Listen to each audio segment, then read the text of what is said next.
अरे बूम सर्वांचे घ्या ना, कॉमन घ्या, कॉमन बूम घ्या. अरे कॉमन घेऊ ना, कॉमन घ्या, कॉमन घ्या. हे मला पाहिजे. आता 8 एप्रिल होणार जनसुनावणी रद्द करावी आणि याच्याकरता आंदोलनाची दिशा आम्ही ठरवलेली आहे. त्याच्यामध्ये आंदोलन असेल, मोर्चा असेल किंवा कायदेशीर बाब या सर्व गोष्टींचं आम्ही अंतर्भूत करून त्या आंदोलन दिशा आमची अधिक तीव्र त्याच्याकडे पण असली तरी पहिलं उल्लंघन त्यांनी हे केलं की साधारणतः नैसर्गिक न्यायाच्या अनुषंगाने त्याचा पूर्ण अभ्यास करण्याकरता 45 दिवस किमान मिळायला हवेत असा एक साधारणतः जनसुनावणीचा संदर्भ सांगतो. मान ग्रामपंचायतीपासून सुरू होऊन विराच्या गेटवर जाईल की कुठल्याही स्वरूपामध्ये या प्रोजेक्टला मान्यता शासनाने देऊ नये. विराज उद्योग समूहांनी हिंमत करू नये. जेवढं करायचं तेवढं आमचं उद्धार त्यांनी बऱ्यापैकी केलेलं आहे आणि आता पुन्हा त्यांच्या वेगळ्या सहकार्याची आम्हाला गरज नाही. आपण हा प्रोजेक्ट रद्द करावा या मागणीकरता सर्वांनी मिळून येणाऱ्या 4 तारखेला म्हणजे शनिवारी साधारणतः 10च्या सुमारास मान ग्रामपंचायतीमध्ये एकत्र येऊन विराज उद्योग समूहाच्या गेटवर हे मोर्चा काढायचं ठरवलेलं आहे. आणि मी आपल्यालाही या माध्यमातून विनंती करतो की आपण नेहमी जे जागरूक पत्रकार म्हणून नेहमी प्रत्येक गोष्टीकडे एका चांगल्या नजरेने बघत असतात. आम्ही पुन्हा सांगतो, आम्ही जेव्हा एखादा चांगला प्रोजेक्ट कुठला येणार असेल, जो निसर्गाची वाढ करणार असेल त्याला आम्ही सहकार्य करू. तो एखाद्या प्रोजेक्टमुळे निसर्गाची हानीच होणार आहे हे सर्व माहिती असून सुद्धा आणि अनुभव एवढा प्रचंड दांडगा असताना अशा कुठल्याही प्रोजेक्टला विरोध करण्याकरता तुम्हीही याच जिल्ह्यातले सर्व पत्रकार असल्यामुळे आपणही या व्यवस्थेमध्ये सर्वांनी आपल्या मान ग्रामपंचायतीतून जो पुढाकार सुरू आहे सर्वांनी सहकार्य करावं. एक इथला स्थानिक भूमिपुत्र म्हणून आणि शिवसेनेचा जिल्हा प्रमुख म्हणून सुद्धा मी या प्रोजेक्टला आम्ही आपल्या मान ग्रामपंचायतीच्या पूर्णपणे सोबत आहोत. हा शासन दरबारी पण मी आमच्या पद्धतीने हा विषय नेण्याचा प्रयत्न करू. पण सांघिक वृत्तीने आपण या लढ्यामध्ये सर्वांनी एकत्र येऊया आणि हा प्रकल्प हा प्रोजेक्ट रद्द व्हावा. माझं गाव कुकडे हे महागाव ग्रामपंचायतीच्या हद्दीत येते. मी तेथील जन्मभूमी माझी कुकडे आहे, जरी माझी कर्मभूमी इथली असेल तरी. आमचा ह्या कंपनीला पूर्णपणे विरोध आहे. मुळात त्याचे विस्तारीकरणाचा विरोध आहेच, पण त्याच्या अगोदर त्याच्या पूर्वी जो तिथे प्रोजेक्ट चालू आहे त्यालाही विरोध आहे. कारण की पूर्ण जलस्रोत हा खूप दूषित झालेला आहे. तिथे जर बोरवेल मारला तुम्ही आज तरी तिथे लाल पाणी निघते, ते मागे यांनी दाखवून दिलंय. नेहमीच स्थानिकांच्या बाजूने आंदोलन करत असते. ज्या वेळेला ह्या विराजच्या विस्तारीकरणाचा नोटीस मिळाली त्याच वेळेला आमचे मित्र भावेश चोरी आणि आमची चर्चा झाली.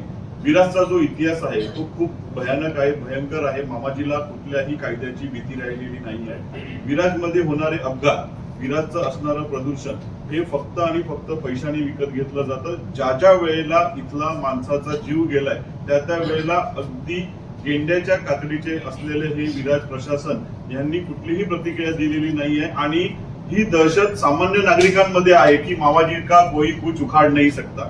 आणि म्हणूनच आम्ही सगळे एकत्र आलोय की जर तुम्हाला इथल्या लोकांची ह्युमन लाईफची व्हॅल्यू नाही आहे, तुम्ही आधी जे प्रोजेक्ट इथे जो अस्तित्वात आहे त्याच्यामध्ये महिन्याला 1000 टन नायट्रिक ऍसिड वापरलं जातं त्यांच्या उत्पादन प्रक्रियेमध्ये आणि त्याच्यापासून निघणारं जे इन्फ्लुएंट आहे ते पूर्ण ऍसिडिक आहे.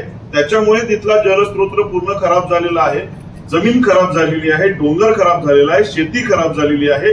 ह्याच्या पुढे तिथे म्हणजे बोईसरला MIDC मुळे दूषित वातावरण आहे. लोक ईस्टला राहायला गेली, बंगले बांधले, फ्लॅट घेतले आणि संपूर्ण ईस्ट विराज कंपनीने बर्बाद केलं. आता हे जे एक्सपान्शन आहे हे इतकं मोठं आहे की पुढे ज्यांच्या बिल्डिंग मध्ये डायरेक्ट त्यांच्या घरामध्ये हे वायू प्रदूषण जाणार आहे. पिण्याच्या पाण्याची तर समस्या खूप मोठी आहे आणि आपलं असलेलं जे आता चांगलं पिण्याचं पाणी आहे हे पूर्ण पाणी कंपनी वापरणार आहे.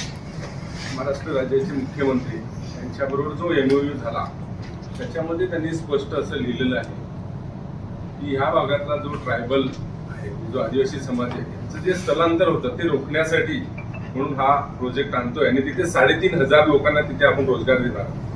तर आपला सर्वांना इतिहास माहिती आहे की इथे विराजमध्ये स्थानिक लोकांना किती प्राधान्य दिलं जातं.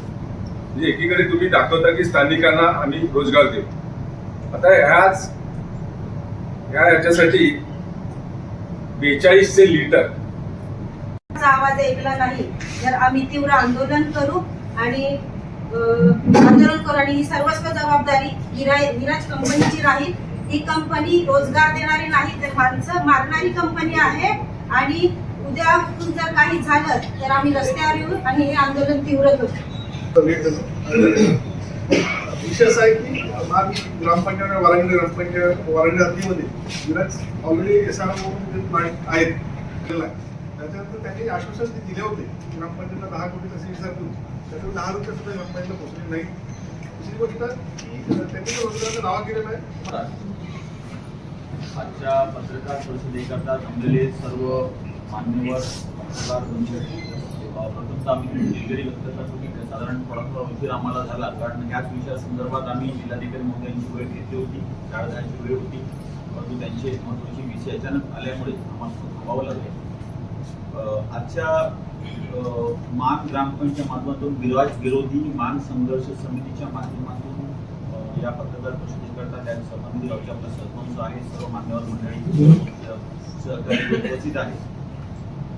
आता सर्वांनीच आपलं म्हणणं विस्तृतपणे आपल्याकडे मांडलेलं आहे की ह्याचे ज्या विराज उद्योग समूहाच्या माध्यमातून 8 एप्रिलला जी जनसुनावणी होते याच्या बाबतीमध्ये नेमकं काय विषय आहे याची विस्तृत माहिती आपल्याकडे आलेली आहे.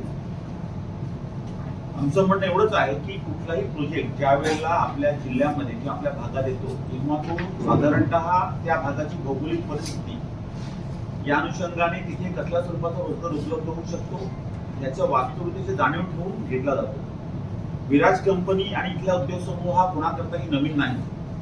गेल्या अनेक वर्षांपासून विराज उद्योग समूह या तारापूर औद्योगिक वसाहतीमध्ये आपले कारखाने चालवतो आणि ह्या होणाऱ्या प्रदूषणापैकी जवळपास 30 ते 40% प्रदूषण ज्यांच्या माध्यमातून होत असेल त्या उद्योग समूहाचं नाव आहे विराज उद्योग समूह. दुसरा विषय येतो की जेव्हा एखादा उद्योग समूह क्रिएट होतो त्यावेळेला त्यावर लोकांची अपेक्षा असते की रोजगार दिला पाहिजे. संबंधित तारापूर औद्योगिक वसाहत आणि जे काही उद्योग भोईसर पूर्वेला सुरू आहे याच्यामधून साधारणतः 8 ते 10 हजार लोक कामं करतात आणि ह्या 10,000 लोकांचा जर आपण मागोवा घेतला तर स्थानिक तिकडे 1% स्थानिक भूमिपुत्र काम करत नाही हे वास्तव आहे. म्हणजे आतापर्यंतचा विराज उद्योग समूहाचा जर आपण इतिहास बघितला तर त्यांनी कुठल्याही स्वरूपाचा रोजगार या आपल्या स्थानिक भूमिपुत्रांना दिलेला मिळत नाही. 2012 मध्ये जेव्हा जनसुनावणी आपल्या शाळेमध्ये तुमच्या सर्वांचे तुम्ही तिथे उपस्थित होता त्यावेळेस झाली होती आणि त्यावेळेला विराज उद्योग समूहाने सर्वांना हे आश्वासित केलं होतं की आम्ही या भागाचं कुठलंही नैसर्गिक हानी करणार नाही.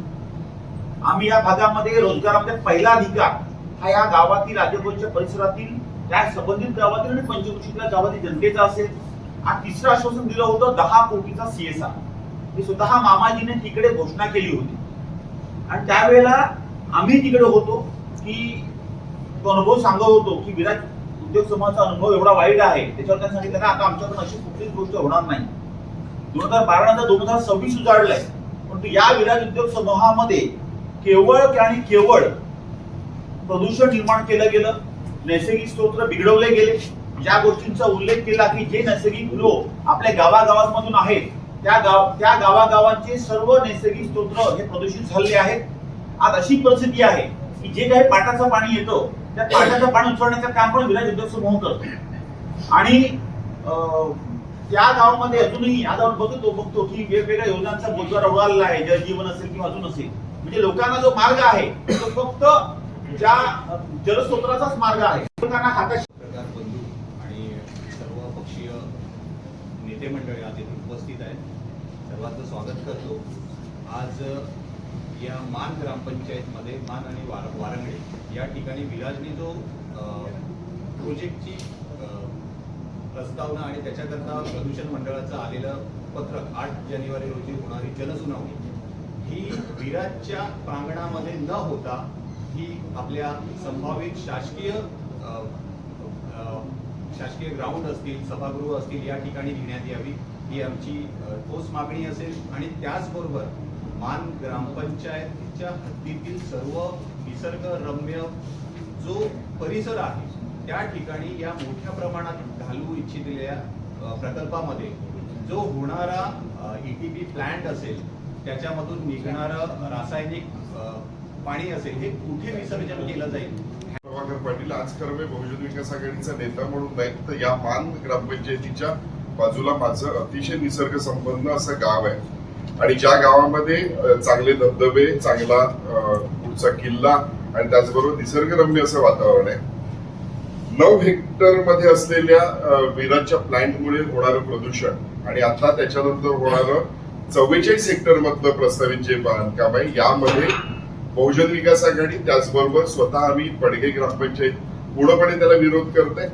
आणि मजा बघा की जे सुनावणी होते ज्याच्या विरोधात सुनावणी होते त्याच्याच घरात जाऊन आम्हाला भांडायचंय आणि त्यासाठी आम्ही हा निषेध व्यक्त करतोय की अशी सुनावणी होत नाही की ज्याच्या विरोधात सुनावणी करायची आहे त्याच्या. मला वाटतं एवढंच 2 शब्द सांगतो की बेवफा हो तुम मामाजी, बेवफा हो तुम मामाजी, हमारे साथ तुम्हारा नहीं है वास्ता, सुना है तुम्हारे पास पैसा बहुत है, अभी तू देख दूसरा रास्ता. धन्यवाद. प्रत्येक वेळेस घातलेला हा देऊन आम्हाला विस्तारीकरण किंवा जनसुनावणी ही रद्द करण्यात यावी एवढं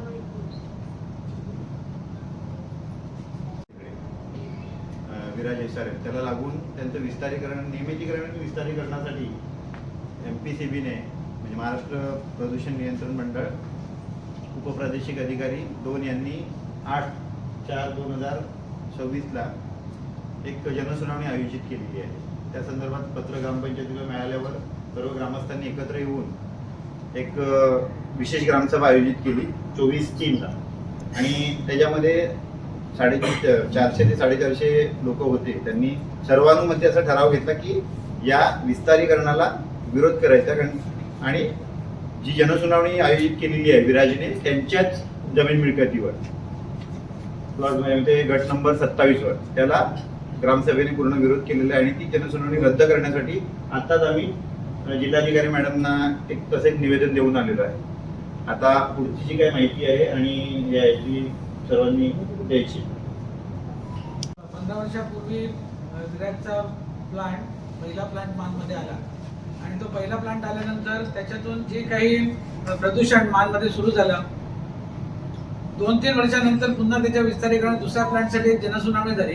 त्या जनसुनावणीच्या दरम्यान देखील बऱ्याच लोकांनी त्या प्लांटला विरोध केला.